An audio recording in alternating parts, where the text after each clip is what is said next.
What's up, guys? Anthony here for Rev3 Games with Jon Rettinger from Technobuffalo. You're a man of many mobile devices, I'd imagine. Multiple mobile devices. Yeah. So with an all-encompassing tech show and like all these mobile devices, I'm sure you've wasted a lot of time on some mobile games. Yeah, way more hours than I want to admit.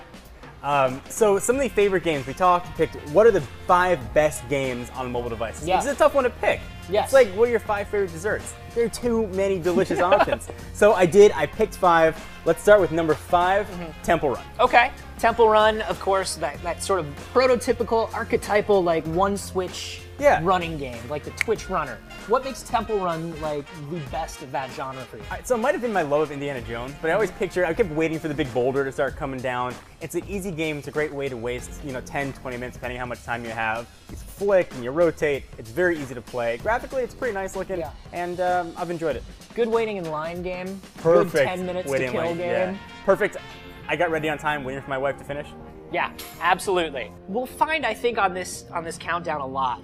A lot of games have super similar interaction on the iPhone. I'm a simple man. And it's all about the theme that goes with the game, right? The visual theme. And I think your number 4 choice exemplifies this too. All right, so coming in at number 4, Infinity Blade 2. Yes. This game is the prettiest. It's the shiniest coat of paint on the most simple interaction, I think, ever. Yeah, it's the supermodel of games. It's gorgeous to look at. There's very little below the surface.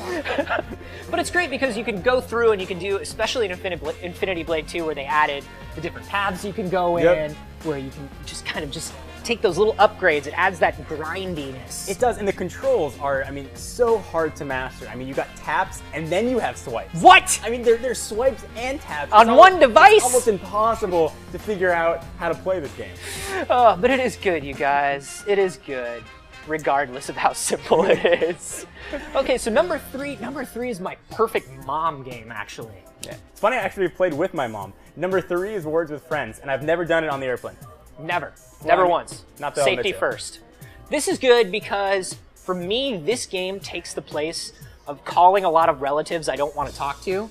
If I can play Words with Friends for them once a week, take one turn, they feel like they're keeping in touch. So now all my relatives I play this with I'm gonna get phone calls for the next week. So that's why you want to play Words with Friends with me. But there's something great about this because it's the simplest thing in the world. It's easy for everyone to pick up. It's even with things like Infinity Blade and Temple Run, you need to have some sort of like gaming reflexes. Absolutely. But this is just Scrabble. Like everybody knows Scrabble. You innately know how to play it. It's easy. You can chat, you can interact, you can have fun. You can play, you can make a turn and then wait and come back. There's no time frame. It's the perfect way to waste either 5 minutes or 5 hours. Number 2. All right, so coming in at number 2, and I know that I'm gonna catch some heat for this. Mega Man X. You're a horrible person.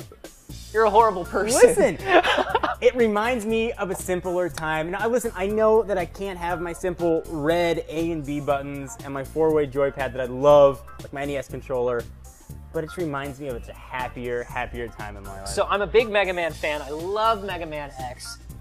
Here's everything that's wrong with mobile gaming. Microtransactions, literally to win the game. All right, so you make a point. I'll admit that, but just like life, it's not all about the destination, it's about the road. I like to just play it. I'll play the levels before I get to microtransactions. You can go through and put some high replay value. Come on, it's fun. It's Mega Man on the iPad. It's a lovely journey down a very well-manicured toll road, is what it is.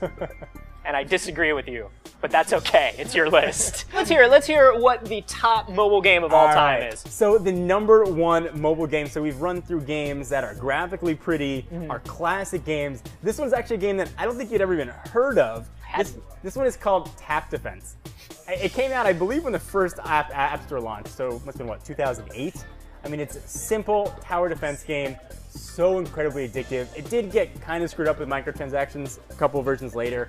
If you're looking for a free game, a great way to waste some time, Tap Defense has got to be it. Tower defense is amazing because even if you don't identify as being a tower defense fan, or you don't even think that you like tower defense games, if they can get you to open it, oh, it's done. 2 hours are gone. It's like it's the gateway drug of games. Absolutely. As soon as you play it, you get that sort of person like, I'm not going to let you near my tower, no matter what it is. I have spent many times doing this when I should have been paying attention. Just making sure those little zombie devil guys are coming nowhere near my tower. So there you go, the top 5 mobile games of all time from Mr. Jon Rettinger. Technobuffalo. It's youtube.com/technobuffalo. That's easy enough. Easy, right? Yeah, totally. So go subscribe there and find out all about technology in its many forms. This is like I'm a wizard, but I'm talking about technology. I don't know why I'm doing this.